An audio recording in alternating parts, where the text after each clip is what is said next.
You were relatively down, though, on Cooks this year. You don't believe he's going to be Mike and I have him around 14 was our number, somewhere in that range for PPR scoring. Matthew, do you not see it? Do you feel like Cooks's overall performance is actually going to go down after a pair of 1,100-plus yard seasons? Here's the thing.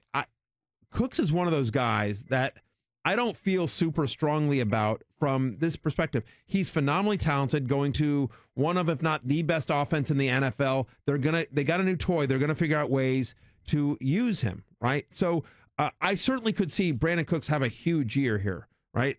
But my concern on him and why I have him ranked lower than you two guys, I have him as a lower end wide receiver 2, not the higher end wide receiver 2 or a low end wide receiver 1, where some people do, is there's a couple of different things. First off, to your point, so many other weapons out there. That offense runs through Rob Gronkowski, Cooks in the kitchen. Thank you.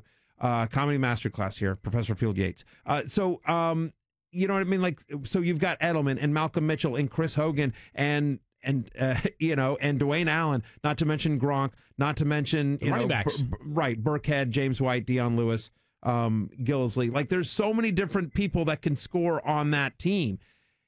Not since 2011 has there been a wide receiver with over 1,100 yards and 8 touchdowns, which is what Brandin Cooks has done each of the last 2 years. And also consider this. Brandin Cooks, in his career, at home, in the dome, on the turf, over 17 fantasy points per game, 7th among wide receivers over that stretch. On the road, 13 fantasy points per game, 37th among wide receivers over that stretch, ranked behind Randall Cobb. And as great as Tom Brady is, it's not like Drew Brees is a slouch. So, I mean, come on.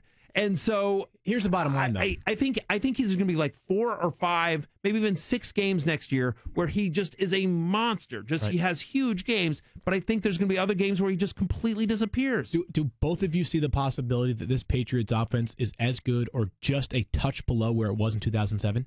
I think that's possible. Sure, and absolutely. Could he be Randy Moss in 2007? Correct. I hear you. So that's what I'm getting at, is that, like, I think a lot of people forecast this offense not be scoring 28 points a game, but maybe 35 points per game. And invariably, if Tom Brady throws for 5,000 yards and 40 touchdowns, there's going to be multiple 1,000-yard receivers or 1,000-yard pass catchers, Gronk included there. So it's only happened one time in the past 7 years. They've had 2 1,000-yard players on their roster.